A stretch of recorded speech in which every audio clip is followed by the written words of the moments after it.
Thank you for coming. First of all, I would like to introduce our minister, Reverend David Herman. Thank you, Sandy. Yeah, this is one of those mics you have to eat when you're speaking. I'm used to those. So, it is a privilege to be here. And if I'm doing my math right, we're looking at about 180 years of history. So, this area, Finger Lakes area, is an old area in the state. And there is much more history than we're usually aware of, but it's nice to be able to be part of this. So, on behalf of the congregation of Sodus United Third Methodist Church, I bid you good afternoon and welcome to this celebration of the life of Sodus United Third.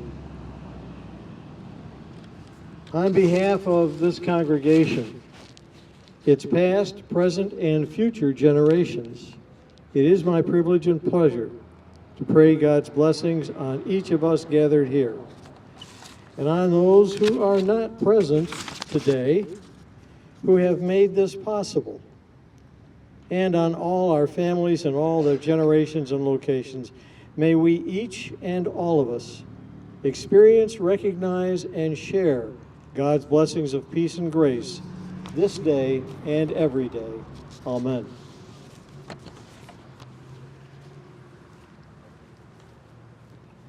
Thank you, Reverend. Patty? Is she here?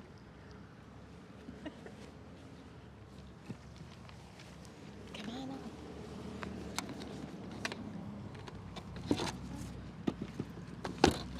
Let me get your intro right, Hannah. Welcome. I'm Patty Paprocki. I'm the Vice President of the Sodus Historical Society, and this is Hannah Ward.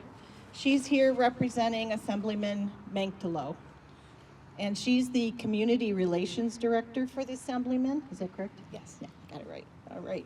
And she's brought us something. Happy to give it to you. Yeah. So this is a citation from the New York State Assembly. Don't go away, Hannah, because you're part of this. You probably wrote it. In recognition of the Pomeroy marker dedication, honoring the Methodist tradition that began in this region over 2 centuries ago, this church has long served as a steadfast beacon of faith and community. From its early gatherings to the construction of its sanctuary, the church has grown alongside its congregation, and it's signed on May 12th of this year by Brian Manctolo. Thank you, Hannah. Set that here. Is there anything else I can do for you? Okay, very good. Who's next, Sandy? I think that's our only government official here. Is that correct? All right. So we'll hand this back to Sandy. Well, there is one from the village of Sodus. Oh, you!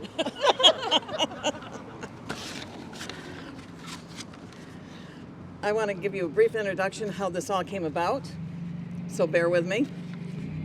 Can everybody hear me? Okay. Thank you. In the winter of 2021, a small group of church members formed a committee to complete an application for a grant that would help us to finance 2 major projects in the church. Thank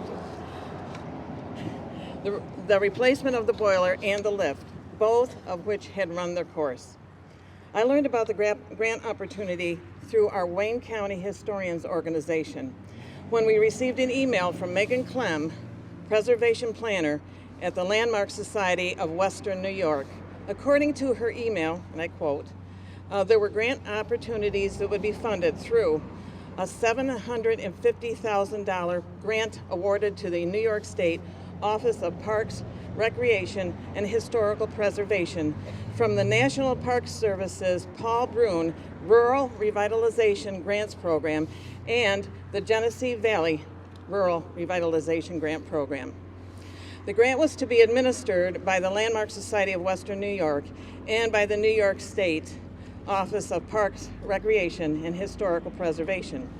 The grants were for the historic restoration and rehabilitation projects throughout rural communities in the Finger Lakes and Western New York regions.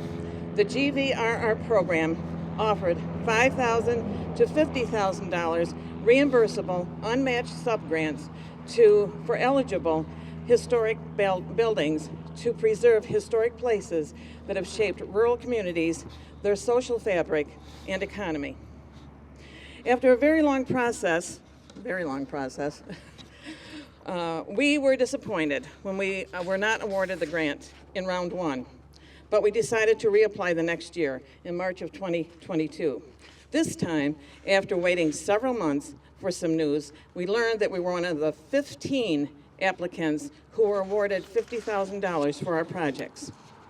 During the second round, we learned that we had to be on the New York Historic Register in order to be eligible and to receive the grant money. In the grant process, we hired Gina DeBella, an independent historic preservation and communications consultant and writer, to research the church.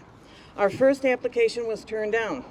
Frances Stern and Kathy Howe at the New York State Parks, Recreation, and Historic Preservation Department took additional local history from us about the church's involvement in the abolition and suffrage movements, along with other activities in which our church was involved in the local community. After a few more months of waiting, we finally received word that our church was added to the National Historic Register. All of our time and effort finally paid off, and we received our check for the grant just a few weeks ago. Once we received word that we were on the register, I applied for the marker at the William G. Pomeroy Foundation through our Town of Sodus Historical Society. Today, we dedicate the marker that represents our long-standing influence in this community.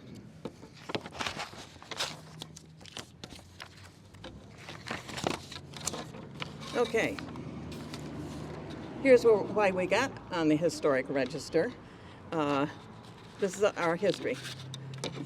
And actually, I've cut this down, so.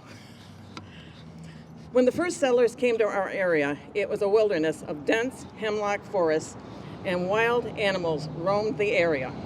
According to Walter Green in his books, Great Sodus Bay, the first white man's boat to navigate Lake Ontario was launched in Sodus Bay in 1789.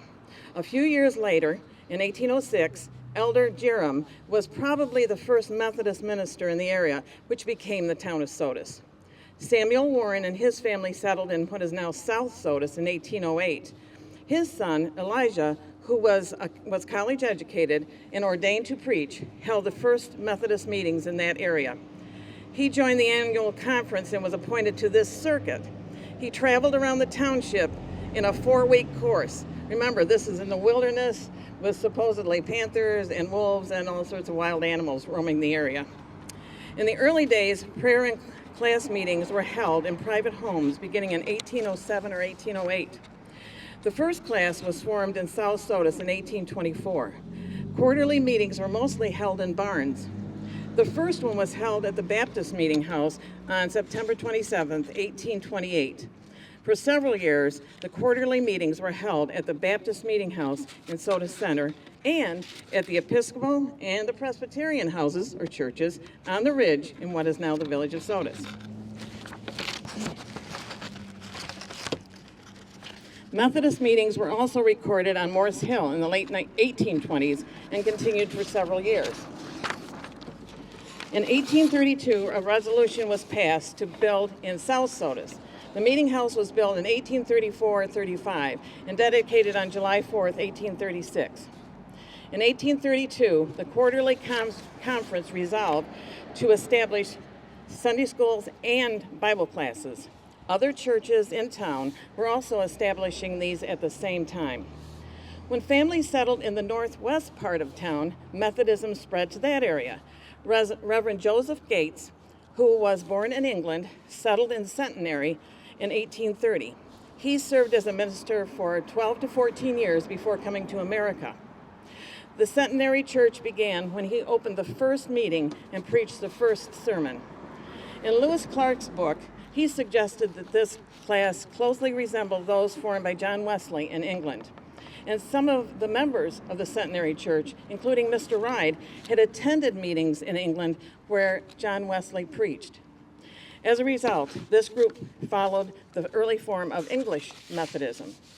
Finally, members of the Methodist denomination had the foresight to build on the ridge, which would become one of the main routes of travel. The Third Methodist Episcopal Church of Sodus held a meeting to organize a society and to elect trustees on June 26, 1838.